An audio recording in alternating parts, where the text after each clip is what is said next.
Madam has joined. Good evening, ma'am. Good evening. Can you hear me? Ma'am, you are in mute. No, I am not in mute. Can you hear me? Yes, ma'am, you are. Yes, ma'am. Yeah, thank you.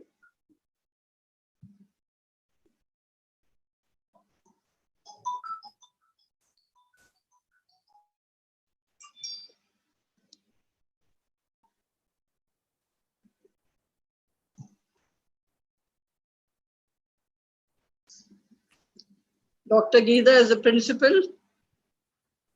Yes, ma'am. Dr. Yeah. Geeta is our principal. Namaste, ma'am. Good evening, Dr. Geeta.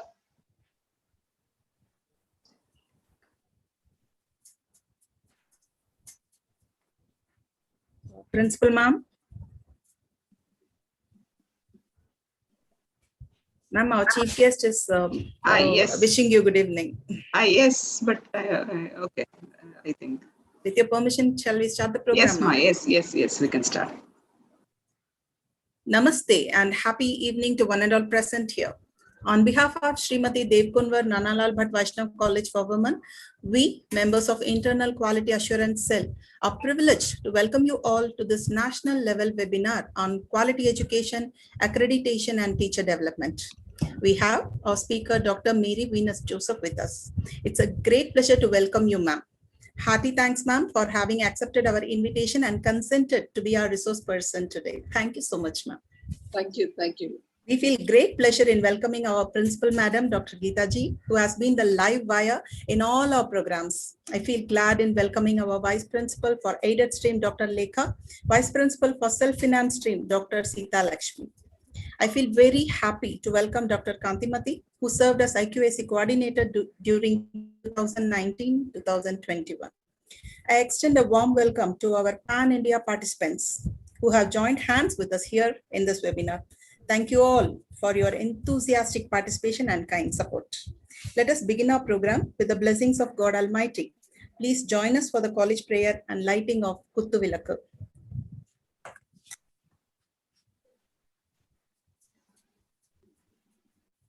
Satyavritam Satyaparam Trisatyam Satyasya yonim nihitam cha satye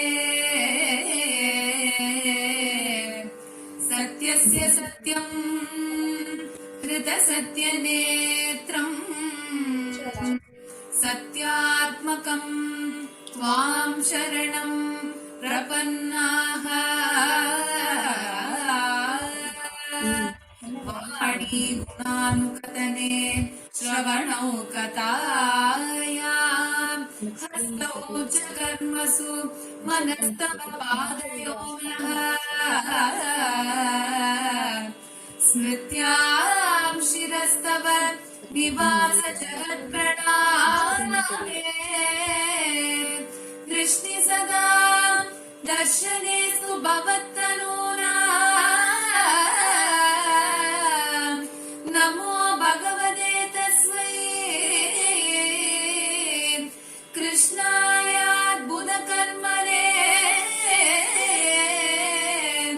Rupanama Vibedena Rupanama Vibedena Jagat Kridati Yoyataha Om Shanti Shanti Shanti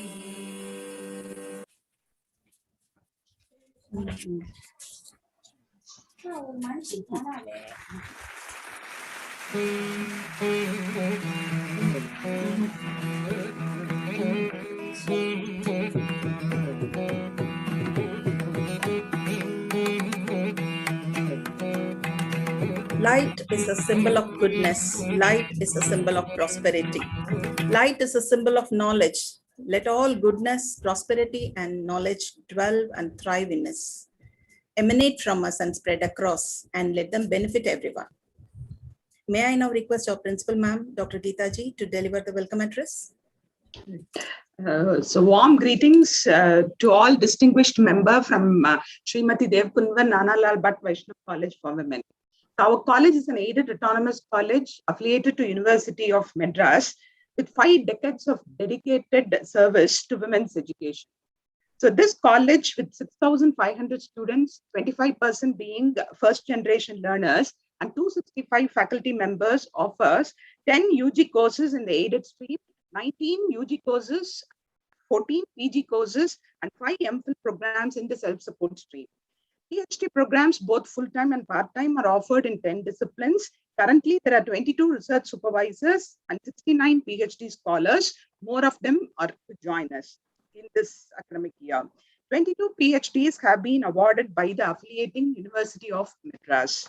To put the highlights of our college in a nutshell, so our college has a lush green campus in 10 acres of land, high-tech AC auditorium, indoor stadium, preview theater with a well-equipped studio, state-of-the-art digital library block. This is our Golden Jubilee block, which is coming right away. Hostel with a pleasing ambience and secured environment. We have embraced digital transformation in education, Digimat autonomous learning platform, Jeevan Kaushal, which is a life skill program free for all students, more than 20 forums to develop extracurricular activities, NCC Troop, NSS Unit and Rotary Club, international and national players in sports, study center for ICMA, ICAI and ICSI. They are an active Swayam Neptal local chapter, and multidisciplinary book Sparkles is to publish the students' research articles. Is their 100% placement of registered students for 5 consecutive years, and we have a network alumni trust, and the campus safety and infection control audit is also done by Apollo Shine Foundation. The support and cooperation of all stakeholders is needed to impart holistic education to students. Today's webinar on quality education, accreditation, and teacher development by our eminent speaker, Dr. Mary Venus Joseph. In fact, we heard her in one of these forums, and we thought she would be the right and apt person to address us to mark the beginning of our IQAC new team. So I think we are really thankful for that also, ma'am. So this today's webinar is organized to emphasize the need for further enhancement of teacher development in the new mode of online delivery of classes. So I'm sure the inputs from Madam will help in this direction. Thank you, Madam, for accepting our invitation. Let us also congratulate and offer our wishes to Indian Olympic medal winners. There are no words to describe the joy and happiness in watching them perform. It was a proud moment for all of us. The new education policy 2020 also emphasized in building up all these talents like fine arts, sports, multidisciplinary skills, learning in the own mother tongue, and so right from early stages. Educate and rise the masses, and thus alone a nation is possible. Swami Vivekananda had said, let us all be instrumental in building a strong India. So I wish to have many more of these webinars so that we will hear from eminent speakers and try to follow whatever they are doing so that we can improve a lot. Thank you so much. Thank you, ma'am, for your warm welcome. May I now request Dr. Nirmala to introduce the speaker, Dr. Mary Venus Joseph, ma'am, to the August gathering. Good evening, everyone. Today's speaker, Dr. Mary Venus Joseph, is Dean Research at Rajagiri College of Social Sciences, Kochi, Kerala. She holds a doctorate in social work from Mahatma Gandhi University, Kottayam. She had a school and college level education from Chennai and joined Rajagiri College of Social Sciences in 1981 and retired as the vice principal of the college in 2011. Upon her retirement, she was appointed as the dean and administrator in the same college. She has 40 years of teaching and research experience and has presented papers in national and international seminars. She was a visiting international scholar at the Western Michigan University, USA. She is an approved PhD guide in social work in Mahatma Gandhi University. She is an awardee of the Revered Father T.A. Matthias Memorial Award presented by All India Association for Christian Higher Education. She is a life member in many national and international associations. She has successfully completed 8 research projects, some of the sponsors being UGC, MHRD, Government of India, and UNICEF. She is a consultant for many agencies and institutions. She has written several chapters and books. She has to her credit many publications in renowned journals, book reviews, and article reviews. She has attended international conferences, workshops, seminars, and advisory board meetings in countries like Slovakia, Spain, Switzerland, France, Kuwait, Bangladesh, Maldives, Sri Lanka, Nepal, South Africa, Israel, and the United States of America. Now, her CV runs to many pages. I really had a difficulty in bringing it down to one page. And we have such a renowned speaker for the day. I welcome you, ma'am, and we are happily looking forward to your talk. Thank you. Thank you. Thank you.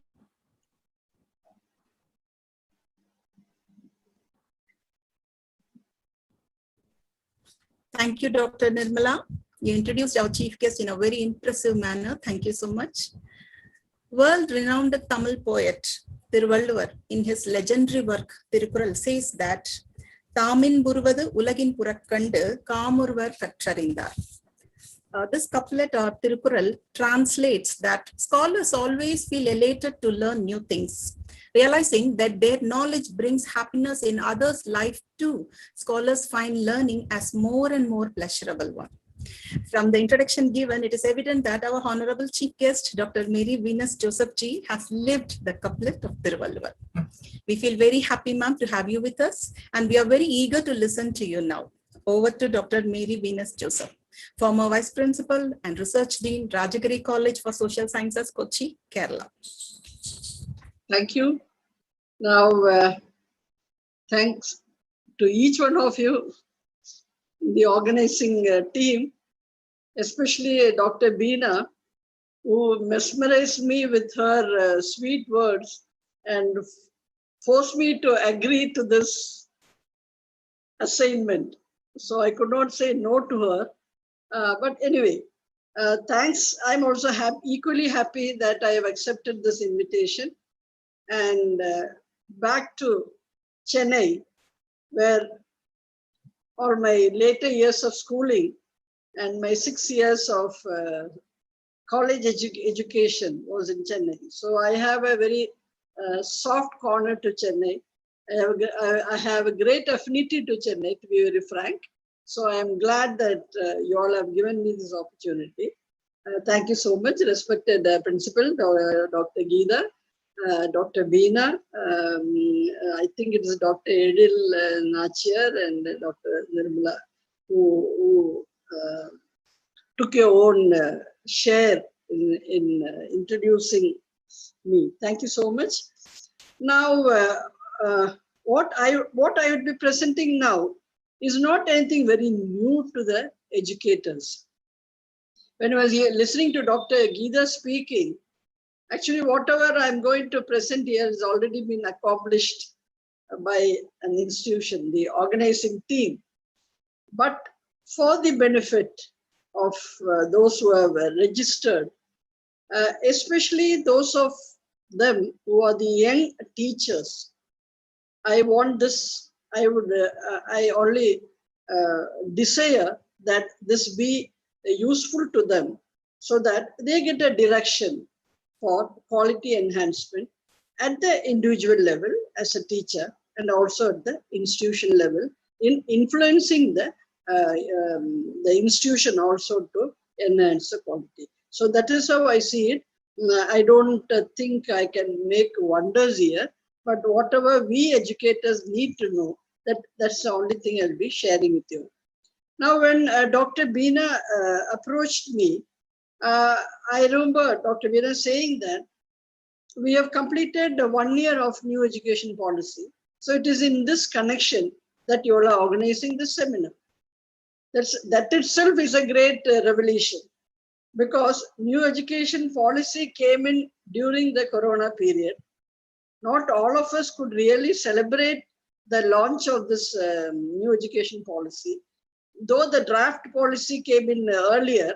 And of course, many colleges would have had this exercise of discussing on it. Even we had a good seminar discussing on the draft policy and so on.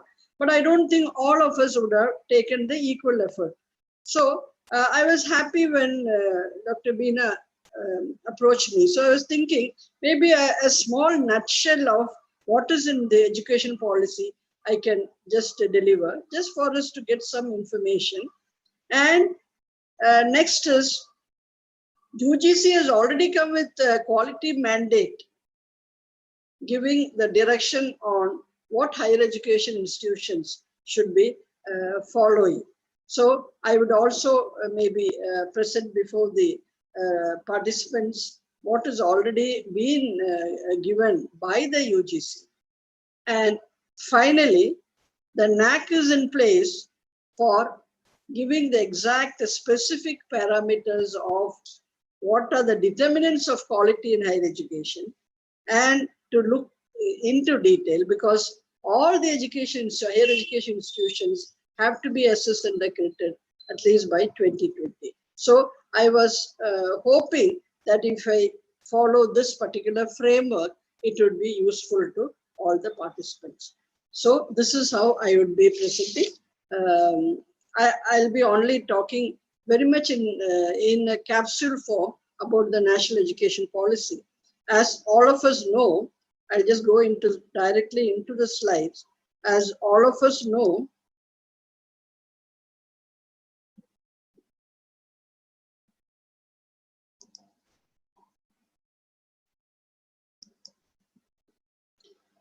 yes,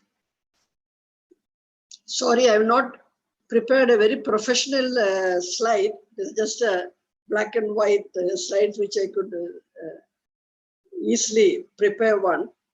Now, we should all be happy about this move, because when the mushrooming of colleges, I'm so sorry, I think I opened the wrong one.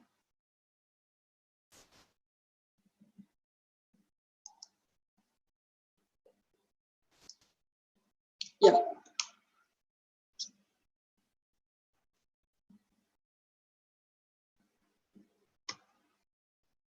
Can you all see the slide, please? Yes, ma'am. National Assessment and Accreditation Council, right?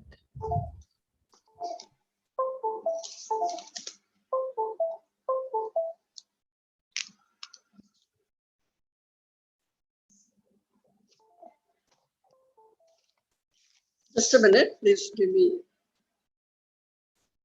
Yeah. Now, the national education policy actually came in, launched on 29th July 2020. We have just completed a week after 1 year. But we should realize that we are having this particular policy after the first education policy, which came in 1986. That means we are having a new national education policy after 34 years, where the country should be really happy, especially the educators should be very happy that we have got something in place after 34 years. And this policy had been really worked out at length, really showing us that there is a huge milestone for the India's education system. And this particular system, which is going to have a worldwide recognition.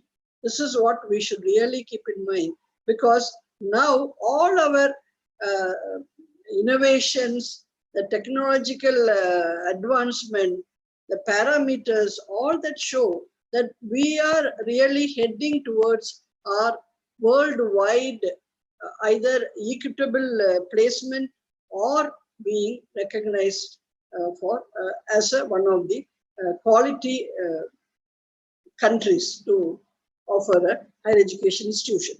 Now, this policy is based on the pillars of access, equity, quality, affordability, and accountability. I have highlighted a few of the salient features. I hope the participants are taking a note of it. These are the aspects actually we should keep in mind when we really have a lot of systems or planning on campus. Whether students are having an access to our institution. Are we enabling this access process? Is there a equity, status on the campus? Are we looking at the quality? Are they able to afford our educational standards? And are we accountable to the public?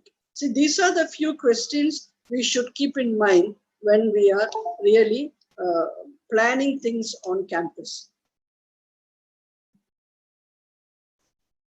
Now, I'm just straight away going into the salient features because there are a lot of things which we have to cover within a short time.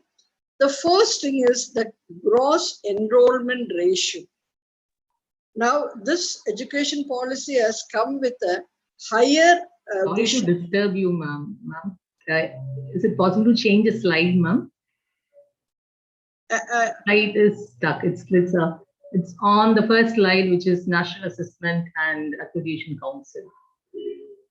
Can you move it slide, ma'am? Is it coming up? It is on the second slide, ma'am. NAC.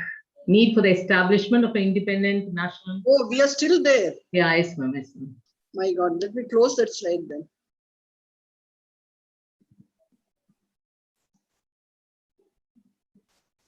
Are we having this NEP? Is the NEP visible? No, ma'am. The slide is about this NAC for quality and excellence in higher education. So okay. You want us to share the slide, ma'am? Shall we try that? Yeah, I think that would be better because I'm having some problem here. No problem. We'll give a try, ma'am. Yes, ma'am. What would be your first set, ma'am? You send us 3. Which one you wanted to screen first, ma'am?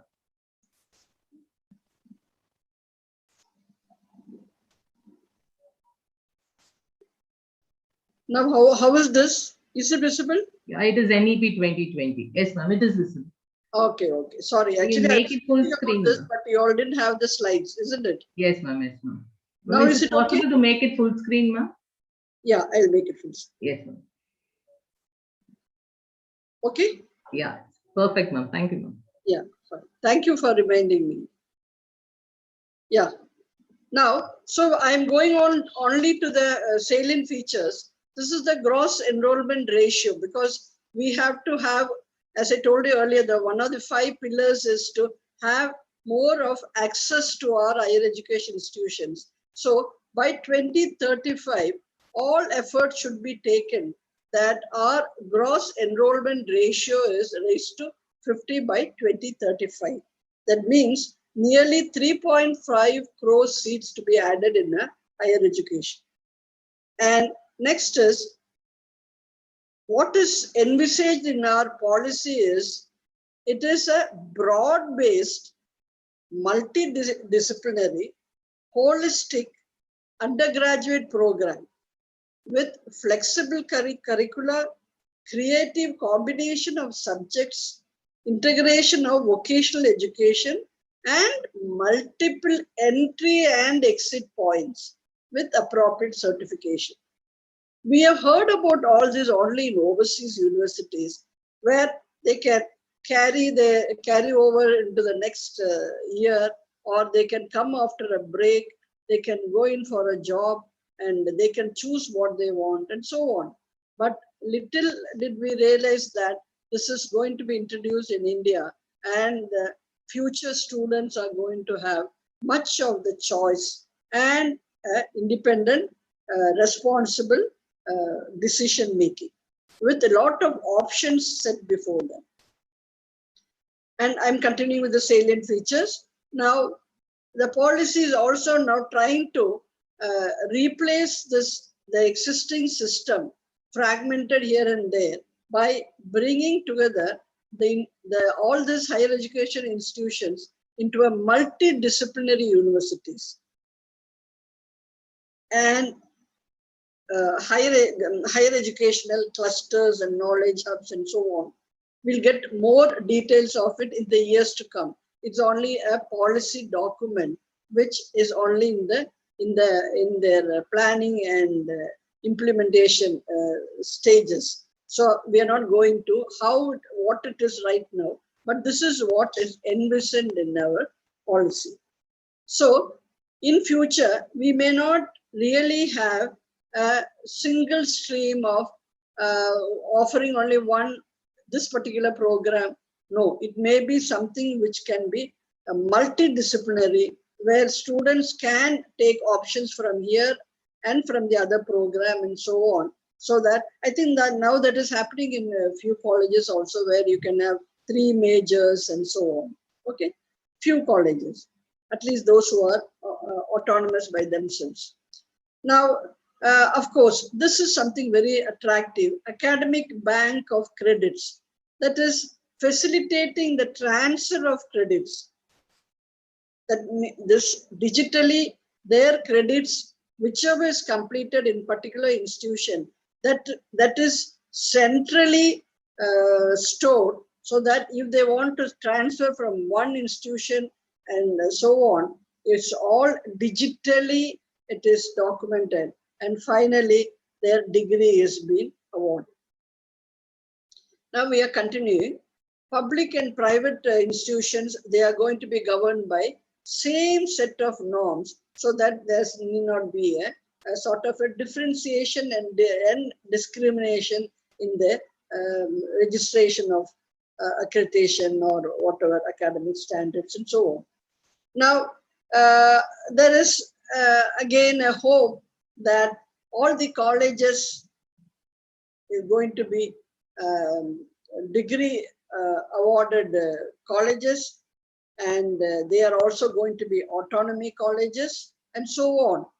That means this whole phase of the higher education institution, what is happening at the present times, it is going to have in a completely different phase in the years to come, where all the colleges will have the autonomy, to at least the academic autonomy, to really plan their own curricula. Because no use saying all this in the education policy when the independent higher education institutions do not have freedom to have their own curricula.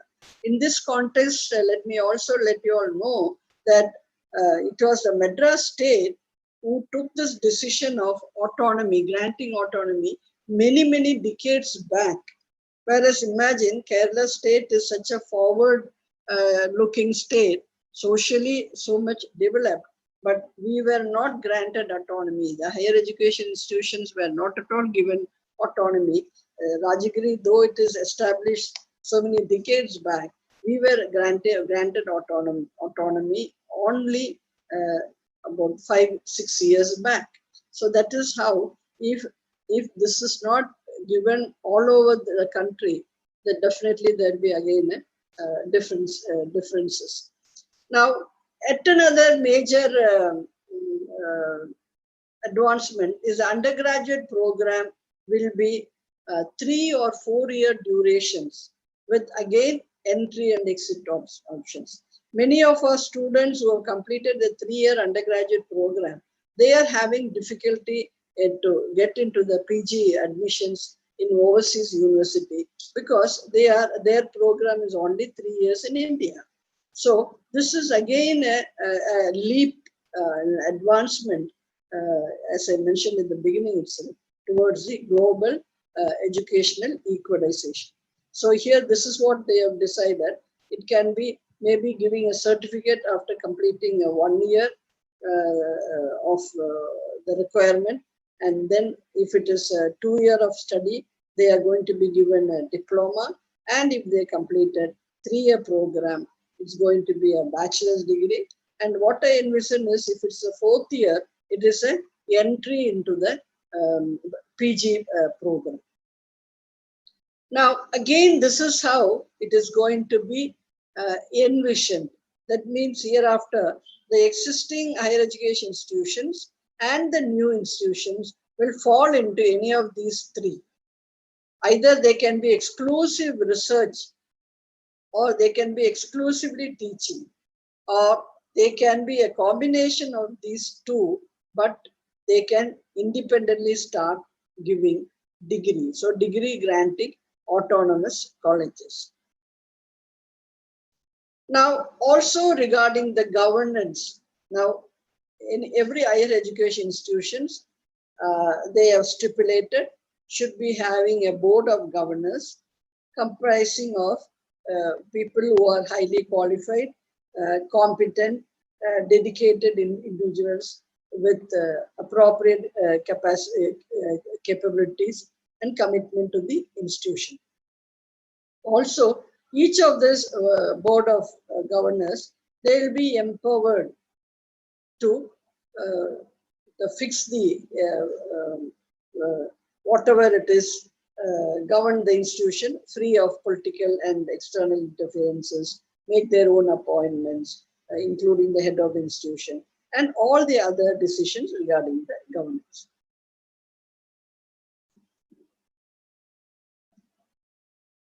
Yeah. Now, again, putting all this together, it is a recap of the whole thing, the multidisciplinary aspect, curriculum into a multidisciplinary undergraduate education, giving a lot of autonomy to faculty and institutional, curriculum being more to enhance the student experiences and the leadership of the institutions and so on. It is more into the onto the integrity, where it is left to the BOGs, and giving more of increased access, equity, and so on. And of course, giving access to all the learners. That's what we said in the beginning, a gross enrollment ratio to be increased, and online education and open distance learning. Till about a few years back, this open distance learning, all this were a question of whether it should be accepted or not. Now, because we need to take in more and more learners in, especially those in the disadvantaged or those who are with the special needs, these are the options that the National Education Policy has brought in. Now, yet another major transition is bringing in a lot of national level academic quality promotional bodies. I'm not going to go into details of this because it will consume more time, but at least I'll just read out the names. National Higher Education Regulatory Authority, NHERA, National Accreditation Authority, new General Educational Council, which will fix on the educational qualifications and all those related details. And in the place of UGC, Higher Education Grants Commission, which will also think on the funding and financing of higher education institutions. Then, of course, all the other professional councils like ICAR, VCI and all, they'll be retained because they are all the different professional bodies. So they'll be part of the General Education Council.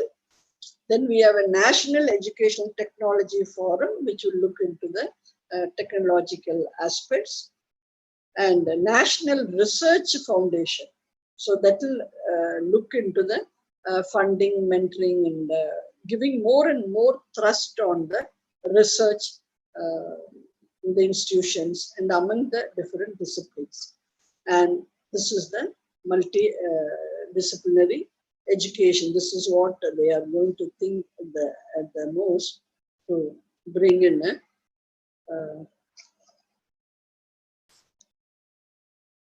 yes. Now I will.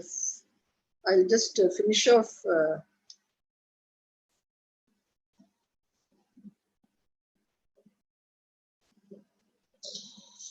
Okay, so this is the end of the national education policy in a nutshell. Now, shall I move over to the next one? Sure, ma'am. Am I making it clear to you all? Are you all clear on the? Yes, sir, ma'am. Yes, ma'am. Yes, ma'am. Okay. Yeah, it's clear, pretty clear. Yes, ma'am. Now, in continuation of what I have been talking about in the national education policy, now as we are listening, we should also understand that it is only a policy document.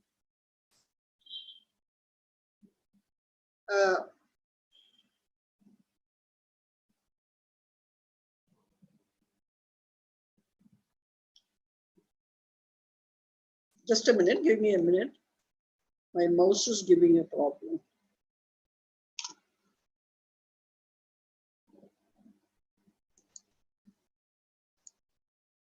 Yeah.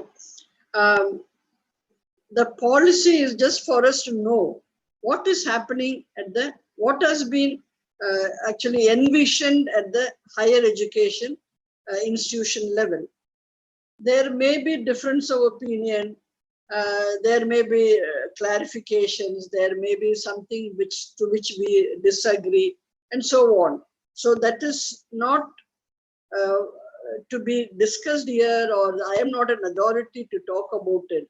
My today's responsibility is only to let the participants know what are the few ingredients of the national education policy.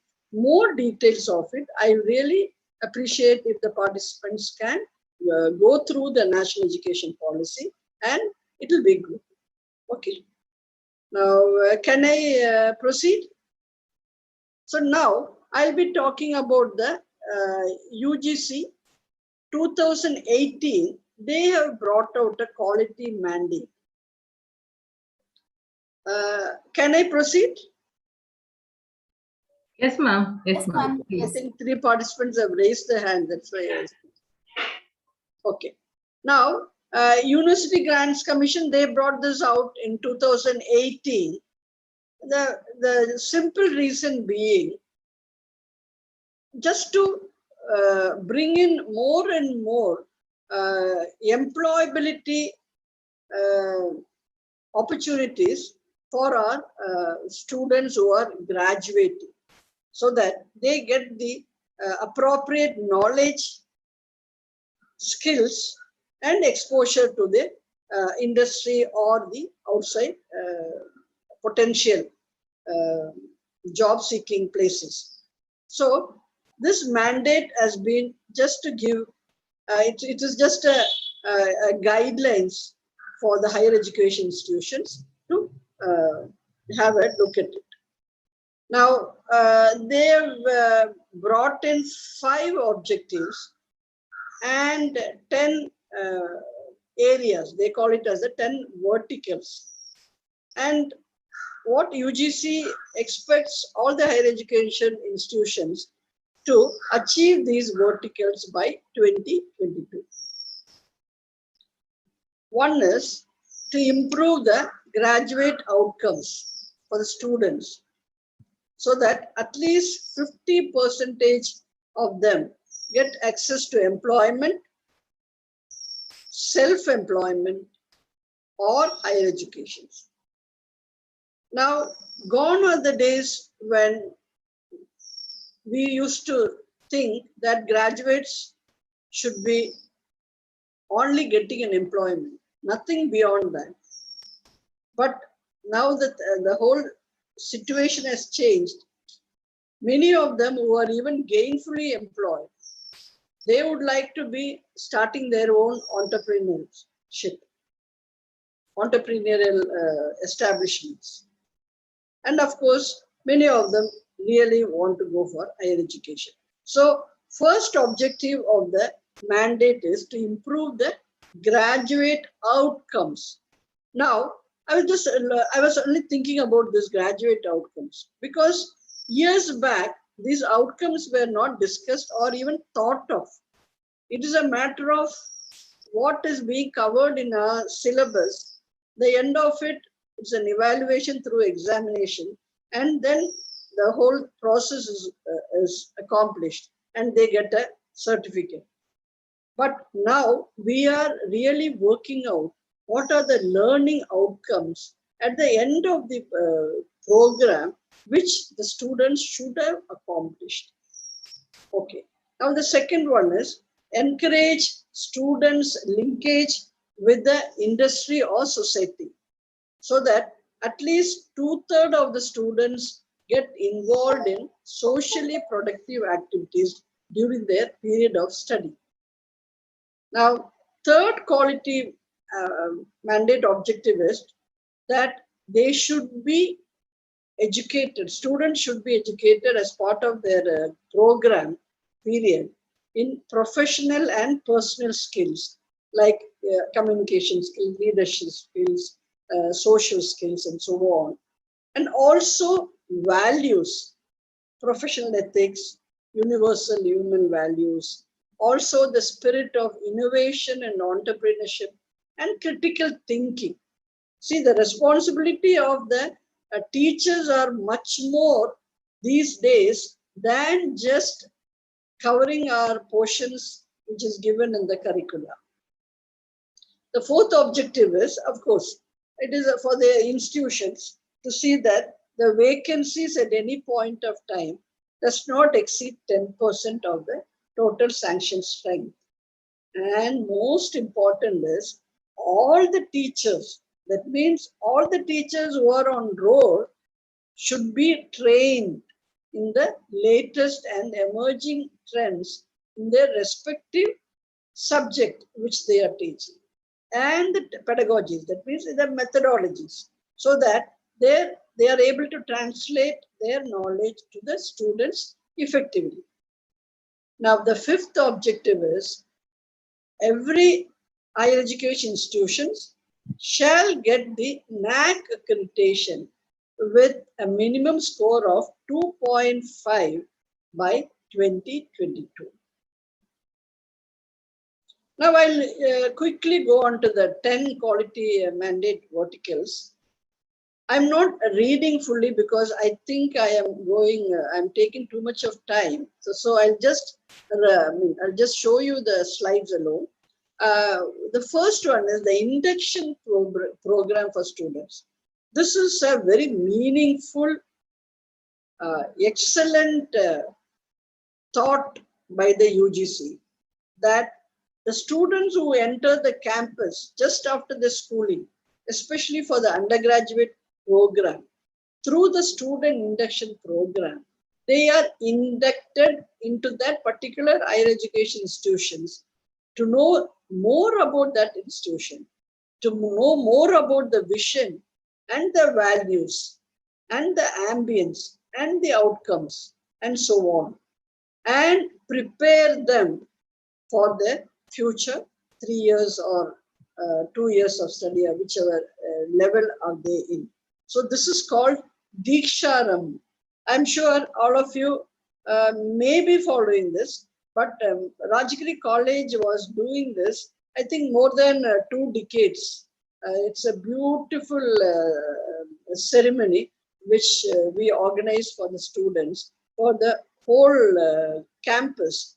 We have got 2 campuses. So earlier it was done jointly, but now the number of students are more, so we do it independently on both the campuses. But it is an excellent experience for the students, and at the end of their program, when they are exiting, if you ask them what are the meaningful experience they recollect, one of the most important program is Diksharambha. We call it as the Diksharambha. Now this is about the learning outcome. We are talking about the learning outcome which each one of us, especially at the program level, at the course level, we work out the program outcome, course outcome, so that at the end of the whole thing, we are going to assess whether the students have gained the appropriate knowledge, skills, attitudes, and values is not only which we teachers have to understand, more important is students themselves have to assess how much they have accomplished. So that clarity has to be given to the students.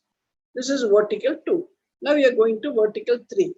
That means regarding the ICT based learning tools for effective teaching learning process. I'm not going into details because all of you may be knowing about this. So I just want to let you know this is yet another area which UGC wants us to be really working on. You all have heard about the Swayam platform, which is operating the MOOC courses. And this MHRD, they have supported starting of NPTEL, that is a national program on technology enhanced learning. And I'm sure many of the institutions would be the chapters to have their web and video courses on. Now, the fourth one is the life skills for students, vertical 4, that is the Jeevan Kausal. That is, as I read earlier, it is preparing the students on the employability, personal and professional skills.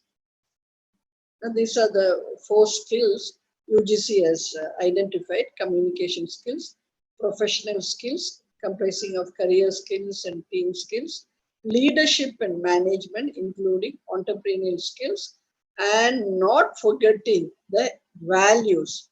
They again and again they talk about the universal human values. Okay. Now this is again a repetition about the social and industry connect for every institution. Either we adopt a few villages, they have mentioned about 5 villages, even one village if you are able to adopt and have our students exposed to the different life issues of the village, that itself is a great learning for our students. And alternatively, if the students are interested to have a connect to the industries, we could also have a connect to the industries, have initial discussions with them, identify areas which will be of use to the industry, what are their requirements, identify which are the expertise which we which we faculty members, which we are having, what can we offer to the industry. And these are the areas by which you can even have a MOU signed with the industry so that you can have your students also placed for internship. Now, of course, much has been talked about the examination reforms and student career progression and alumni network. Yes, we have to really track our students' career progress after higher education. This tracking of information will definitely help even our institution to know, as an outcome of what we have been imparting, where have they settled, where have they been able to enter, and what are the strengths of our program, and what are the areas we need to really improve. We have a lot of such exercises with our alumni, and that has really helped us out in grooming our students for placement. Now, this is for the faculty improvement. Of course, we know that a lot of faculty, new faculty induction program is encouraged, and the annual refresher program for teachers, discipline-wise, and also the leadership program, development training program for academicians, preparing them, especially the deans and heads of departments and so on. And the vertical 9 is on quality research. Yes, this is yet another strong area UGC really gives emphasis on. Quality research by faculty. I'm really impressed by the way the present day facilities are there for faculty to think about research. What are the supportive programs and schemes in the country today, whereby every faculty can really take up research seriously. So these are the different schemes: Imprint, impacting research, innovation, and technology. Impress, impactful policy research in social science. Spark, scheme for promotion of academic and research collaboration. And STARS, scheme for transformational and advanced research in fundamental sciences. My dear participants, I'm not going into details of this. This is just to give you an idea. These are the schemes, and please read up according to your own area of interest and get to know more about it. And please start making use of these schemes for your quality enhancement, especially on quality research promotion. And you'd have heard about the research by itself does not give credit to you. The research findings have to be disseminated, and usually it is disseminated in the media, especially in the print media. Now, gone are the days where you can publish in any of the journals.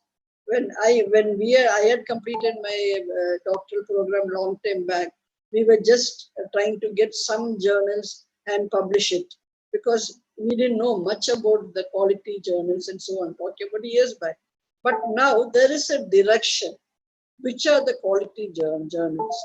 And that is why this CARE, Consortium for Academic and Research Ethics, have come in for really supporting high quality research, so that the journals which are listed in the CARE list, that is given weightage for your NAC assessment and accreditation. Now the last vertical is Paramarsha. That is, now this is a two benefit scheme. Those institutions who are performing very well, those academic institutions are being recognized, and they are given a financial support also for mentoring or helping out those higher education institutions who are not performing very well in the assessment process. So, as I mentioned earlier, this is what is UGC trying to aim at the end of 2020. At least every higher education institution in India should have scored 2.5 out of 4 by 2020. And those higher education institutions who have performed well, they are selected as the mentor institutions, and those who are seeking the help of the mentor institutions are called the mentee institutions. And teachers can become a part of it. When you get involved, you are also benefiting out of this, because your expertise really gets enhanced.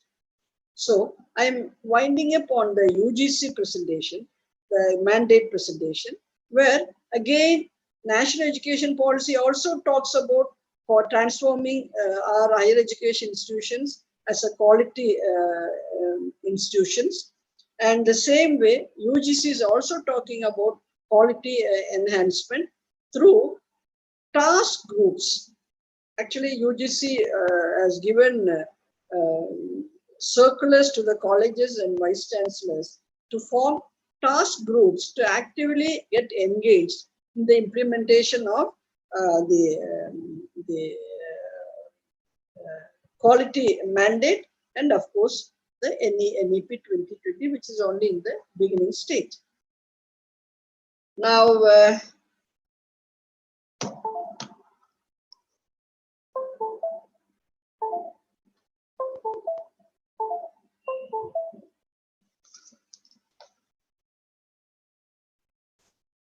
okay. Who's moderating? Can I proceed with the last presentation? Yes, ma'am. We will take the questions at the end of your session, ma'am. Okay, I'll quickly go, because I know I'm getting a delay. I mean, at least I'm delaying. No, ma'am. Yes, ma'am. Please. Are you all okay? We are okay, ma'am. Yes. Okay, I think I'll have to search for my. Just give me some time.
Okay.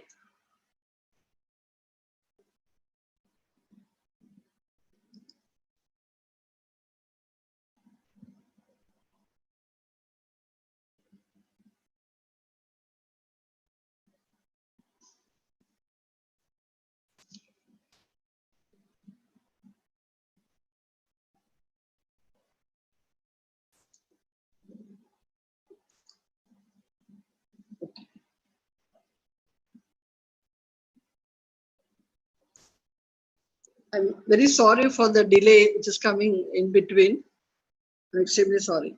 Okay, now I'll hurry up with the NAC, because NAC I think everyone is familiar with, but I just wanted to link with whatever I have said earlier, because it's actually a link from the Ministry of Education and what is mentioned in the UGC and now what is mentioned in the under NAC.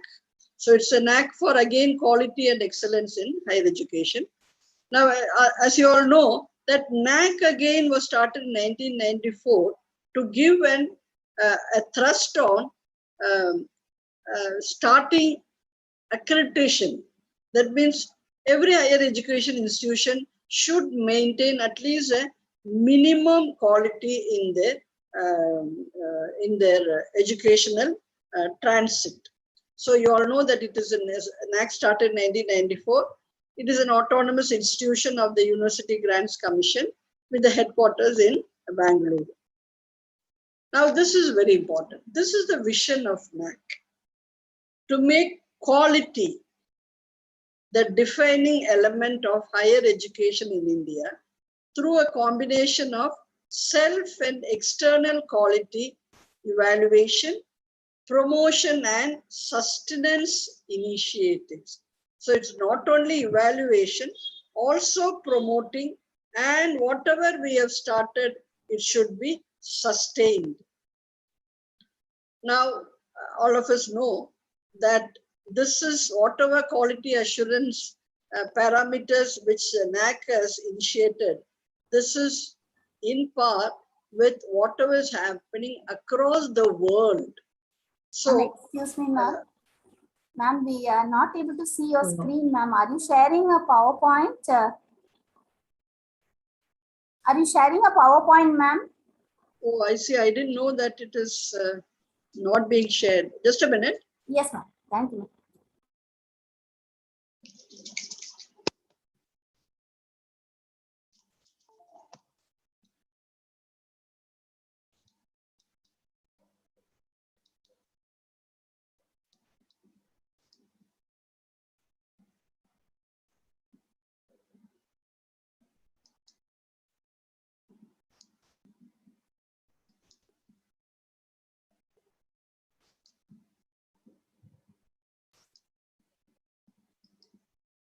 Are you able to see it? Not yet, ma'am. Not yet? We'll wait for some time. I don't know what has happened.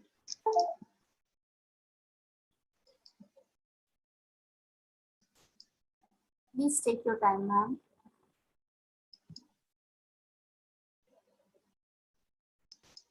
Even now? It's not visible, ma'am, as yet. What is happened? Just a minute. I don't know what is happening.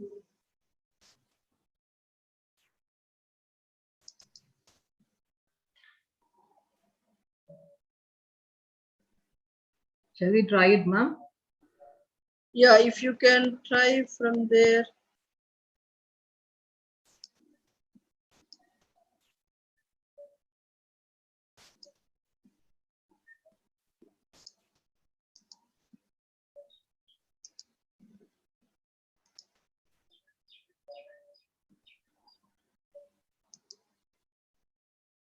Mr. Tarun is asking you to restart it, ma'am, so that you can have the slides, it seems. You want to try that? Yes, ma'am. Now is it okay? Yes, this NAC. Yeah, it's seen, ma'am. Yes. Okay, then now? Yes, ma'am. Okay, it's fine. Okay, then I'll just go down. Okay, now I just completed the I was just saying this, whatever NAC has worked is in par with the global standards.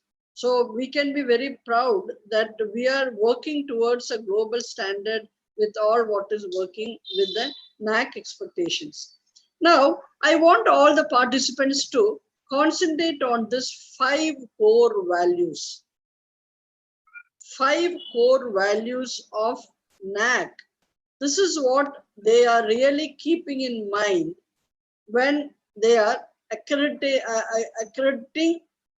an institution. So they just want to know what is the contribution to national development? What are our initiatives to foster global competencies among students?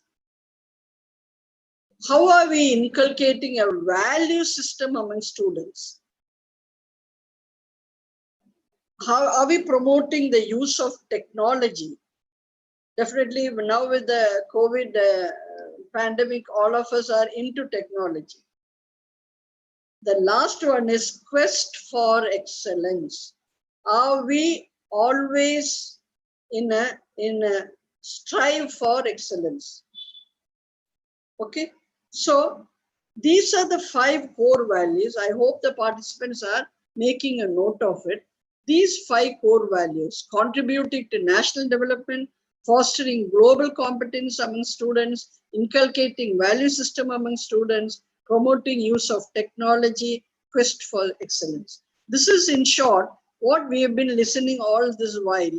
Every policy or mandate or framework, everything is centered around all these values. So my dear educators, please make a note of it. Our responsibility also lies with these 5 values. Okay, now I'll quickly go through this because I don't want to go in for more explanation, though I really want to, but there is no time. So I won't really harp upon explaining more and more. Now, the criteria-based assessment, please keep in mind that this takes into consideration academic and administrative. Administrative aspects are equally given importance in our assessment. I really appreciate that aspect of it.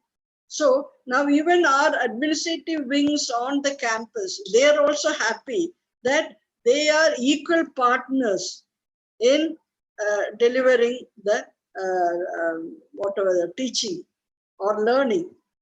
And added to that, the emerging issues around us in the society, that also has been included in the criteria. Okay, so these are the 7 criteria. I'm sure all of you would be knowing. Curricular aspects, teaching, learning and evaluation, research, innovation, extension, infrastructure and learning resources, student support and progression, governance, leadership and management, and institutional values and values and practices. Now, the 7 criteria are again subdivided into key indicators. Under each criterion, we have key indicators, and these key indicators are again subdivided into metrics.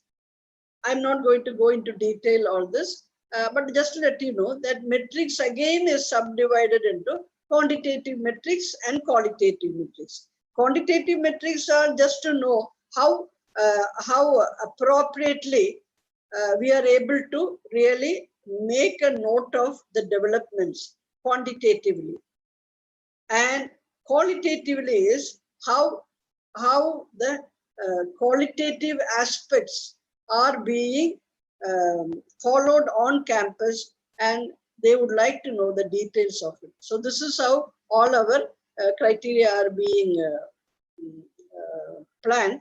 Now, curricular aspects is, as earlier, when I was thinking about earlier days, either the university will, especially for Kerala State, the university will prepare a curriculum where many of us senior faculty members, we were part of their board of studies. So we were involved. Otherwise, an affiliated college will be just following only in the implementation of curricular aspects. We had nothing to say about it. But the whole scene has changed once the NAC has come in, that either a university or an autonomous college, you have heavy responsibility, because you have to visualize appropriate curricula for the particular program, revise and update periodically. Now NAC is giving more and more weightage to know how many times you have revised your syllabus. If you're not revised over a period of time, they would like to know what has happened. Understand? So we cannot just sleep over our whatever we have set up some time back. And what are the outcomes? Each curricula has to have the outcome also very clearly specified. And we should also have a wide range of program options and courses.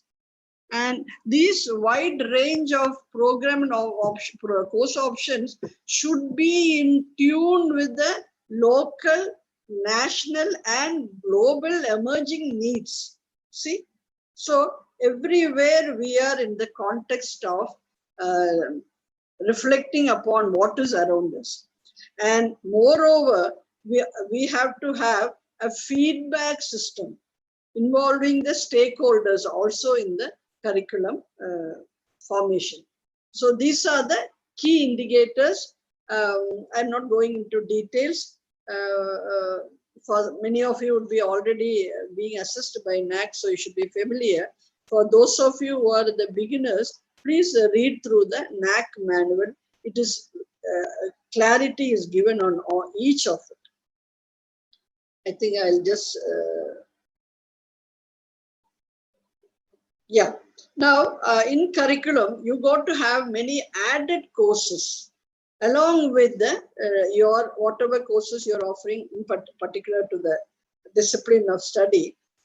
And something which you should appreciate is now NAC is giving a lot of importance on certain pressing concerns or issues like gender, environment and sustainability, human values and professional ethics, development of creative and divergent competencies. See, this is something which I don't think we have thought of earlier years. But now they've identified these few things which should be part of our curriculum, and all the students should be exposed to and sensitized and internalize these values. Now, feedback is something which NAC has brought in. That means involving the stakeholders in the revision and redesign of curricula. Like the stakeholders are our own students, we teachers, employers, and alumni. See, so hereafter, it's not that few of us sitting on the campus and designing the curricula. We have to get the feedback from all these other stakeholders. And this should not be done as a one event. It should be semester-wise or year-wise. And added to that, the feedback to be collected, it has to be analyzed, action taken, and this feedback action taken report should be on our website. It should be made public. Just imagine, this is what he called as the accountability. Earlier, I think the National Education Policy was talking about accountability. So this is what is accountability.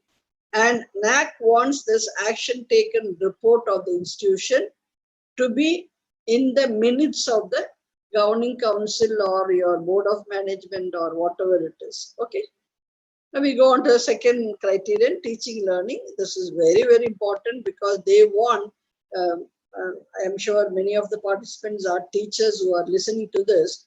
Now they want teachers to cater to the students who should be from a different backgrounds, so that we should have effective teaching learning experiences given to them. You can use different methods, strategies, focus group discussion, debates, projects, presentations, experiments, practicums, internships, and so on. This is just few examples given here. Also, the faculty should go in for continuous professional development. And of course, there should be a continuous evaluation of the teachers and the students throughout. Like on our campus, we used to have semester-wise evaluation using the LMS, and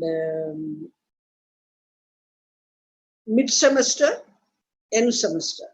And this used to be consolidated, and this used to be given to the concerned faculty member to understand how much is he how is he evaluated, and so on.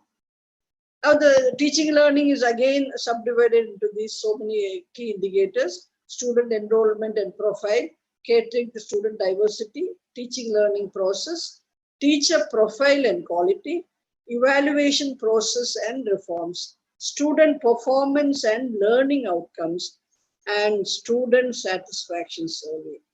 This is actually something very, very challenging for higher education institutions. NAC has considered students as an important stakeholder of assessing the quality of an higher education institution. So, student satisfaction of their learning experience is very, very important. So there's going to be a student satisfaction survey as part of the NAC assessment. So to satisfy a student, just imagine we have to satisfy all which we were discussing earlier to this slides. So these are the different aspects. Teacher quality, we've been talking about teacher quality. Okay. Now criterion 3 talks about research, innovations, and extensions. Hereafter, every higher education institution should have policies for research promotion. When we talk about research, it's not research alone, research and publications. They can have policy for consultancy. There can be guidelines for starting incubators or incubation center. See, all these things are a part of the institutional responsibility, and we teachers have a very active role in criterion 3, that is research, innovation, and extension. These are the key indicators: promotion of research and facilities, resource mobilization for research, innovation ecosystem, research publication and awards, consultancy, extension activities, collaboration. Now, this is a responsibility of the institution. They should be able to provide support in terms of financial, academic, and human resources to the faculty, and also timely administrative decisions to enable faculty to submit project proposals. Try to get funding from outside, and also support them to take up research, and also encourage them to take interdisciplinary and interdepartmental research projects. Innovations, it is good for an institution to have an ecosystem for innovation. So we can have an incubation centers, or we can have a training for starting innovation, entrepreneurship, and so on. Encourage the teachers and the students by recognizing them, by giving them awards and so on. Also eliciting funding from external agencies. Okay. Consultancy is something which we should encourage, because many faculty will be having their expertise areas. Maybe it is exhibited in the form of teaching, but it can also be enriched through training, through research, through consultancy, and so on. So the institution should be able to promote consultancy, and the faculty also should be able to identify their area of expertise and strengthen it and nourish it. So I mentioned earlier, there should be a policy on consultancy also at the institution level, so that there is a clear specification of revenue sharing between the faculty members who are doing consultancy by external agencies, and also what the institution should gain out of this. There is nothing unofficial about it, because NAC itself has brought in this expectations from the institutions, asking whether the institution is promoting consultancy and clear indication for guidelines for revenue sharing. Now, this is the infrastructure. Of course, you all know we should have a proper infrastructure. So, physical facilities, library as a learning resource, IT infrastructure, and how are these infrastructures maintained? What are the systems and guidelines? Now, student support is definitely a very, very important component. And how is the institution supporting students for their learning and their holistic development? Okay. And how are they being helped for higher education? So counseling, mentoring, all this is a very important, and every teacher should be able to be a good mentor for the students. Okay.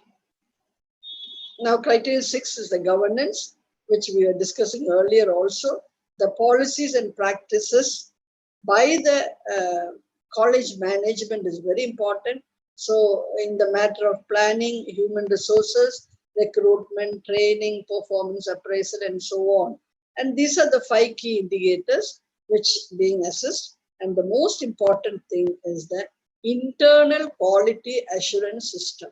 I'm sure in all your institution, you should be having a very active internal quality assurance cell, which should be the backbone of the institution. We should be able to really spearhead all the quality initiatives of the college throughout the year, from planning, from monitoring, from reviewing till the evaluation and moving on to the next academic year.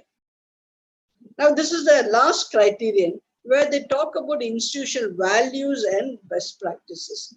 Now, I would appreciate if all the faculty members are able to identify, maybe over the years, some practices of your institution which you feel is something different, something very effective, something unique, something distinct, and this can be built up as a best practice of your institution.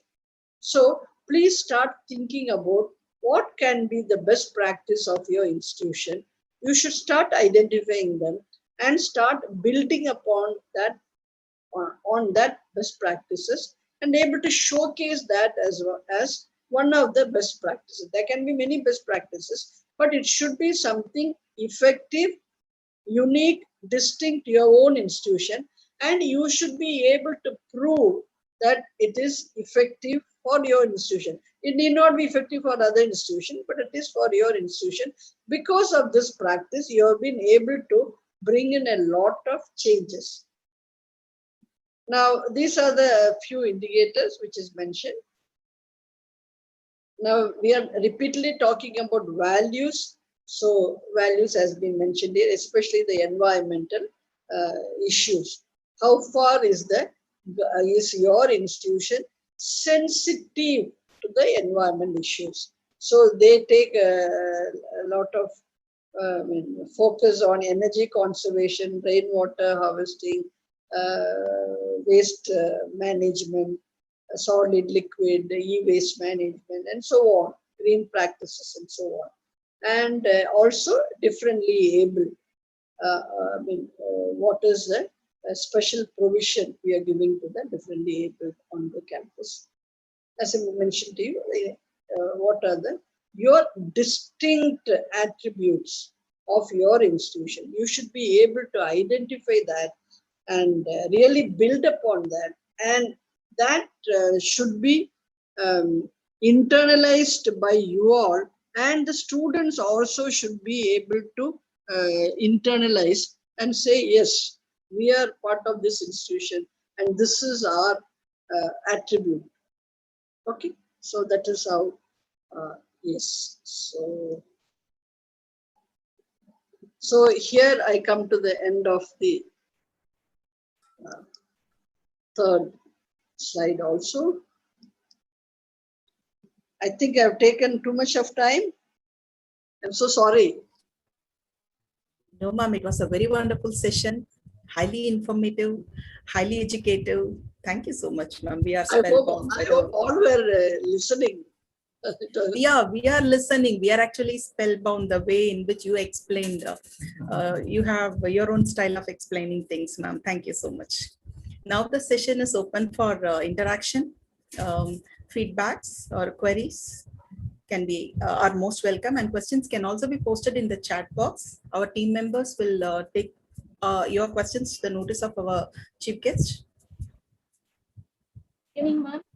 It's a very detailed informative session for all academicians. This is the need of the hour. There is this one question from Madam Roshini. What is the difference between learning outcome and program outcome? Can you all explain? Can one of you explain? Can one of you explain? Huh? Okay, now a program outcome is for the whole program. That means if it is a economics, MA economics or BA economics or whatever it is, at the graduate program, at the PG program, we call this as a program. Actually, this terminology is not very common for people who have not undergone the NAC assessment. So program is that particular degree, that particular program is called program outcome. And that program is what we have been discussing here. If they are able to achieve that outcome, then we call them as being prepared to take in their job outside. Because outcomes, the program outcome, we are planning in such a way that they have at least minimum this particular level of knowledge. They would have been having this sort of professional skills at the end of the whole program, and certain values or attitudes which they should have as part of this particular program of study or discipline. Okay, and that is again subdivided into specific outcomes. We call that as the PSO, specific outcomes, and then finally it becomes the course outcomes. Each subject we call that as the course. So for that also we have our outcomes. So all these subject outcomes all put together, then we say it is the program outcome, and that is the learning outcome we assess at the end of the program. End of the program, maybe 3-year undergraduate or 2-year PG program. We teachers have to be very clear. We have to make the students also understand what are these outcomes. They have to be very clear and they should work towards it. So that's what is the outcomes. I'm sure all of you must be doing this. See, the terminology is different. They keep, the terminology is interchangeably used. That's all. Okay.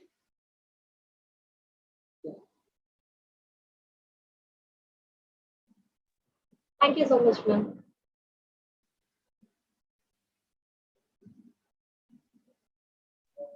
Kavita, can I ask a question to ma'am? Yes, ma'am.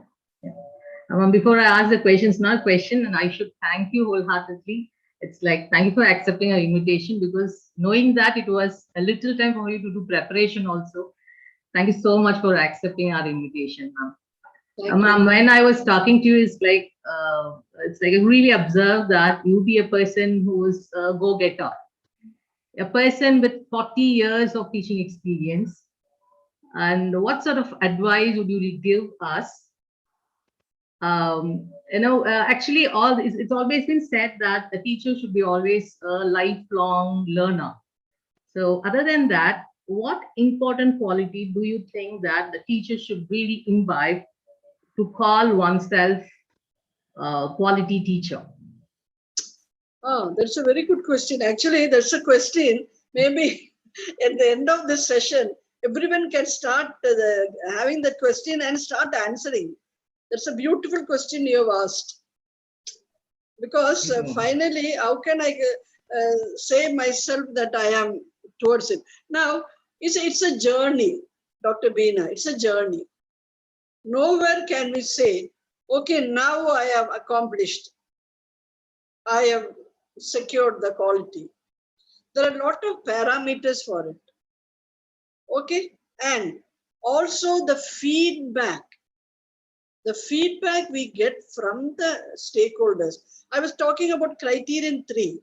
Criterion 3 is, according to me, if anyone asks me, I would say criterion 3 is the best criteria for you to decide whether you are having some quality in you. Okay, the socially impactful research which you undertake in relation to your discipline. Publications, okay, related to your research. That shows your quality in publications, okay. I am a social work background. So for me, it will be more if that finding goes useful to the target groups in the community or the society. If I have used some people as my respondents, I should be able to take the benefits to them. If I've used them as guinea pigs for my research, I should be able to give some findings back to them. Okay, that is one. Next is consultancy. Please take that seriously, because that is where your expertise is being strengthened. I told you earlier, you may be a good teacher within the classroom, but how far is it useful outside society, outside your campus? So consultancy is yet another area where your quality can improve. It can be in the form of research, it can be in the form of training, it can be in the form of even like what I'm doing to you, maybe just sharing your ideas in a official manner. Okay, then only it gets the official recognition. Okay, or some other, you can think of something else. Okay, so and innovation. Always try to bring some innovative ideas. That is very good. Like we have a very hectic annual planning exercise. We call that as the Bodhi. Okay, so every year, the departments, we sit together and we plan, and then we all come together at an institutional forum. That is like a ceremony for us. It is not a boring session. Each one of us, we bring in a lot of ideas and we enjoy in the evening. At the end of the whole day's exercise, the whole campus, we have some way of enjoying. So that is also built in. So quality should be also combined with each of you teachers, your personal needs also being met. You should have a satisfying life and a good family support. If that is missing somewhere, that is quite common. Don't worry, it's not anything. It's not a secret which we should hide. Then there should be provision for counseling on the campus, so that even faculty, personnel, and family, any issues are being taken care of. so that your quality is not being hampered. Okay, I don't know whether I've given you the correct answer, but this is what comes to my mind. And maybe finally, the last one, the institutional values. And when I told you about the innovation, think about the best practices. What can be the best practice from my department? Each of your department should be able to identify one or two attributes and say, this is something unique to our department, to our institution. We don't find this in other colleges. I always tell my department heads, please note what are the uniqueness of your own department compared to the other colleges. Something you're doing better than the other colleges of your own department. So these are the areas you can constantly keep striving for quality enhancement. And also, very important thing is the institution should be able to acknowledge and recognize. That is very, very important. Either by means of felicitation or giving an incentive or any public recognition or whatever it is, some recognition should be there for whoever is doing something beyond. Okay. Yeah, thank you, ma'am. Thank you for the pragmatic explanation. Thank you. Thank you. Thank you. One more question from Mr. Tyagarajan. He wants to know about the credit-based system in higher education. Pardon, I didn't get you. He wants to know about the credit-based system in higher education. Can you all talk, because I don't I don't teach in the credit-based system. Can one of you talk about that? Is he talking about ABC, ma'am, academic bank credit? They are talking about credit-based system, no? Kavita, what did they ask? Who's asking me question now? Yes, ma'am. Mr. Tyagarajan asked, what about credit-based system in higher education? Yeah, I think you all are part of the credit-based system, isn't it? Isn't it? Yes, ma'am. Ma'am, we are. Yeah, we are. Yeah, why Yes, don't ma'am. you give an example from your own department? From your own department, what are the courses you are offering and what are the credits? What is your system? I don't know why Mr. Tyagaraja should be asking that question, because that should be part of their campus, isn't it? Each university, they have their own credit system, which we call it as the choice-based credit system. So that is what is happening in all Tamil Nadu-based educational institutions, wherein for English and Tamil, there are 12 credits which are given. And for all core and allied, it amounts to 40 to 60 credits. And for all your part 4 components, maybe all your extracurricular activities or soft skill based, so all of them also go into a credit. So the minimum credit for a UG1 would be from 140 to 143 credits. So that is the minimum requirement, which UGC also wants all colleges to follow.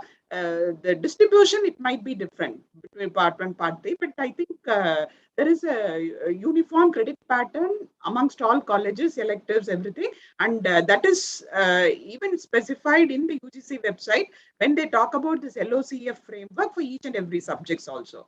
So that is being given for all, and once again, extra credits can be given for all students who take up this NPTEL courses. So that also it depends on the autonomous colleges. They have their own over and above this 140 to 143 credits. Any autonomous institutions can do it, and all affiliated universities, they have their own one. But that all of them, they have this choice-based credit system, which is into this one. But now UGC also talks about academic bank of credits, wherein institutions come together and say that a person need not take all these credits in one institution. Might be ask students to can take up some of these credits from Rajgiri institutions also. In future, we may be able to collaborate, and if my student takes a credit from your thing, so that would also be counted in his credit, just as we put money in the bank. So the credits would be accumulated, and once he gets this minimum credit, so the wherein he has enrolled, so that that is the college from which his degree would be given to him. So that is also a new thing which UGC has taken into. I think Tyagarajan is from engineering college. I think so. Is Okay. Might be AICTE, it has its own credit pattern. For PG, we say it is up to 91 credits for PG courses. If it is arts and science, yeah, I'm not sure about what is the total number of credits for AICTE for engineering colleges, but I'm sure everybody, they have this credit system which is being followed. maybe, as you mentioned, maybe the also the terminologies also might go in differently. Yeah. Okay. Yeah, I think we have Thank taken you, ma'am. ma'am's. Thank you so much to our principal, ma'am, for a very Before- crystal clear explanation about our Yes. state So system. before we go to the next formal vote of thanks, which is, so I would like to thank Madam because this is a new team which has now taken over, right? So we need to, so there is no need for me to give any orientation to them because starting from NAC and what is NEP and how this mission statement of college has to now be slightly modified based on the quality mandate of UGC 2018. So it's really an eye opener for all the new team which has now taken over with Dr. Beena as the coordinator and with all this one. So I'm starting, and of course, the previous team has done a wonderful job. So they have laid the foundation, and it is on this team is going to work upon. And so already I'm visualizing all the changes which is going to happen also. Thank you so much, ma'am, on that note. Thank you, Dr. Geeta. Actually, I just wanted to give only just introduce these things because we definitely will have to develop on it.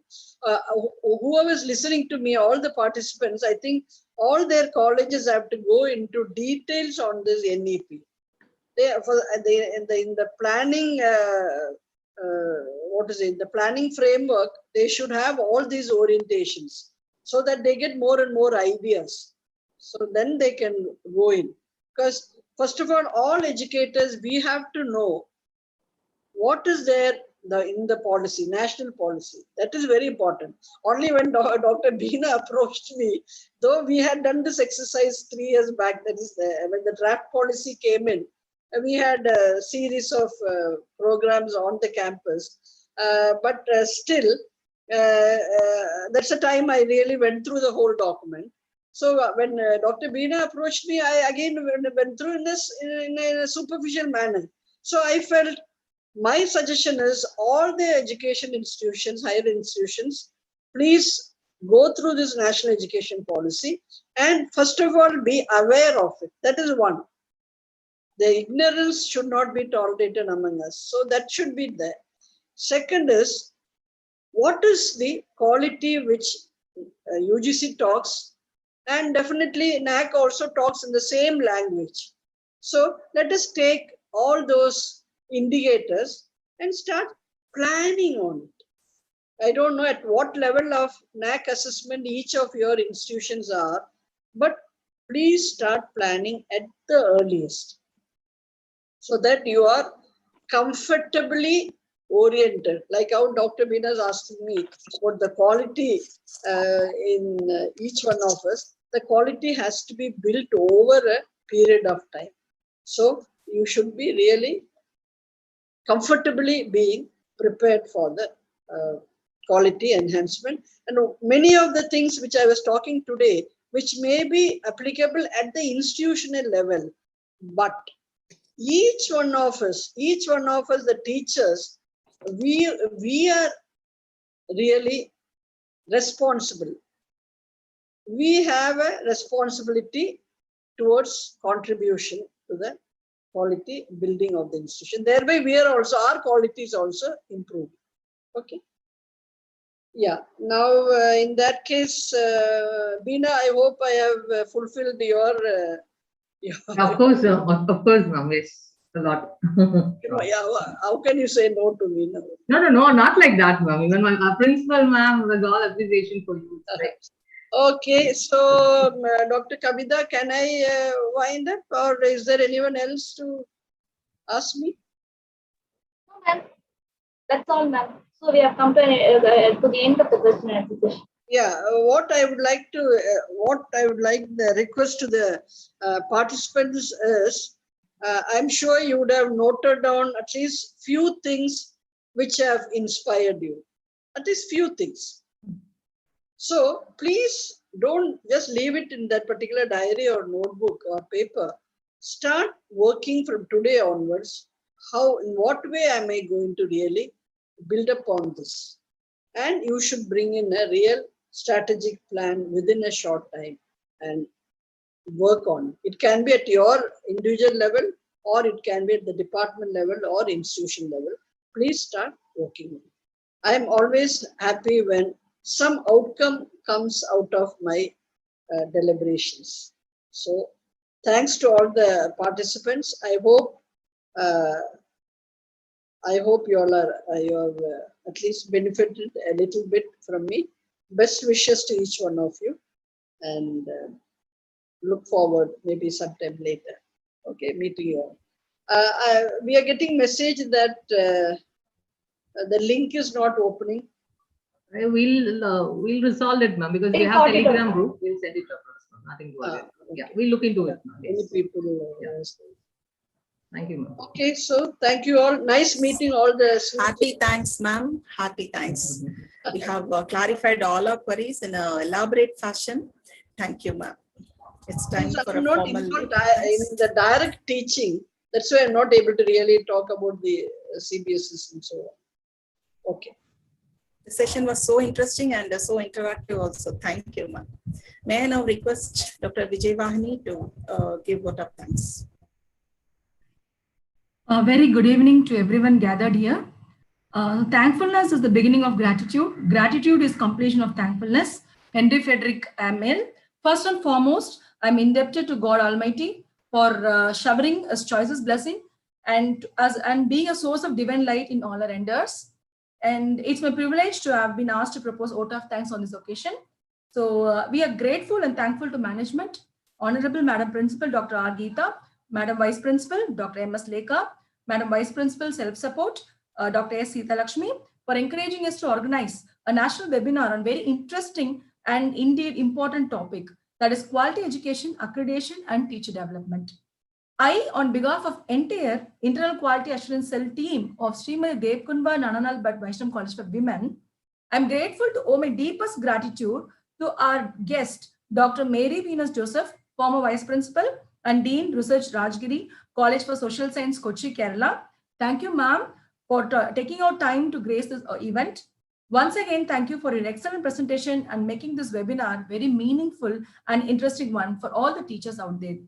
I place on record my heartfelt thanks to all the participants who made this webinar a successful one. We are overwhelmed as we receive more than 500 registration all over India. I'm sure this virtual webinar offered a great platform to update us on recent concepts in this quality accreditation and quality education accreditation and teacher development. We, the staff members of IKC team, personally take this opportunity to place on record our heartfelt thanks to Dr. Beena, IQAC coordinator, and Dr. Gandhimati ma'am for guiding us throughout. Thank you so much, ma'am. We are fortunate enough to be backed by team of dedicated staff in our IKC team. So I thank each one of them for their valuable support extended to make this program a successful one. And last but not least, I must mention a deep sense of appreciation and big thank you to all our beloved students for their hard work and sincerity. I once again thank each and everyone associated with this program. We thank all for being with us evening. Thank you. So thank you all. Now, before I wind up, I forgot to mention, see, when we're talking about the uniqueness, no, there's something about the distinct characteristics and so on. I was so much overwhelmed when I heard those two sweet students of yours singing that invocation song. Okay, please convey my appreciation to them. It was so nice, so nice. Sure, ma'am. Sure, ma'am. Listen to their voice and the Tamil song. Okay, so I was really very happy. That's one. Because webinars usually we don't find this. Of course, there may be, but something which is unique. So appreciate. Second is your inauguration, the lighting of the lamp. I have not seen it. It's the first day I am seeing it. So that is something to be appreciated. It was very good. Okay, so that giving that good feeling itself is something which is unique to you all. Okay, so my appreciations and all the best to you. Thank you, ma'am. Thank you for brightening our day. Thank you, ma'am. Thank you. Bye, Shall, ma'am. Bye. shall I leave? Yes, ma'am. Yes, ma'am. Thank you, ma'am. Thank you, ma'am. Thank you, Dr. ma'am. Geeta. Thank you, ma'am. Thank you. Dr. Beda. Yeah. My mouse is giving a problem, Okay. not moving.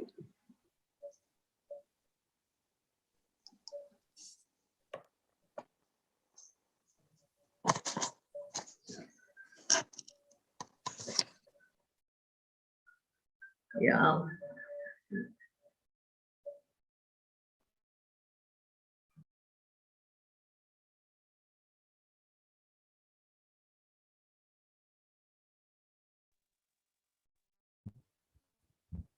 Mama.